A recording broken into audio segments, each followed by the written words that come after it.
ஒரு water bottle வாங்குறதுக்கு இவ்வளோ நேரமா? அப்படிங்கிற மாரி தான் ஆச்சு எனக்கு இன்றைக்கி வந்துட்டு இந்த ஷாப்புக்கு போயிருந்தப்போ. இது பார்த்தீங்கன்னா, பிரைமார்க்குன்னு ஒரு ஷாப்பு. அது வந்து ரொம்ப என்னென்னா கொஞ்சம் வந்துட்டு நமக்கு வாங்குறதுக்கு கொஞ்சம் ஈஸியாக அஃபோர்டபுளாக இருக்க மாரி இருக்கும் இந்த ஷாப்பில வந்துட்டு. ஆனா வந்துட்டு குவாலிட்டி வந்து ஓரளவுக்கு ஓகேவா தான் இருக்கும். நமக்கு என்னென்னா வந்து எனக்கு கொஞ்சம் வந்து வாட்டர் பாட்டில்ஸ் வந்து ஒரு 2 வாட்டர் பாட்டில் தேவைப்பட்டது. எங்க வீட்ல பார்த்தீங்கன்னா, நம்ம எத்தனை ஒரு வருஷத்தில வந்து நான் வாட்டர் பாட்டில் மாத்திக்கிட்டே இருக்கணும். ஏன்னா வந்து அவ்வளோ சீக்கிரம் உடச்சிடுவாங்க. அதனால நான் வந்து அதில ஓவரா ஸ்பெண்ட் பண்ண விரும்பல. சரி கொஞ்சம் வந்துட்டு இதாவே வாங்கிக்கலாம், அஃபோர்டபுளாவே வாங்கிக்கலாம் அப்படின்ட்டு தான் பார்த்துட்ருந்தேன். இதெல்லாம் பார்த்தீங்கன்னா, ரொம்ப எனக்கு பிடிச்சிருந்தது. ஆனா இது நான் அவங்க ஸ்கூலுக்கு வாங்கல. எனக்கு வாங்கலாமான்னு யோசனை இருந்தது. வேண்டாம் அப்படின்னு சொல்லிட்டு திரும்ப வச்சுட்டேன்.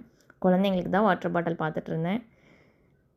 இப்படி தான் இந்த கடைக்கு போனா வந்துட்டு, நல்லா நமக்கு தேவையான ரேட்ல வந்து நம்ம ஓரளவுக்கு வாங்கிட்டு வரலாம். இந்த ஸ்டான்லி கப்ஸ் மாரி இருந்தது. ஆனா வந்து இது அலவுட் கிடையாது ஸ்கூலுக்கு. தேங்க்ஸ் ஃபார் வாட்சிங்.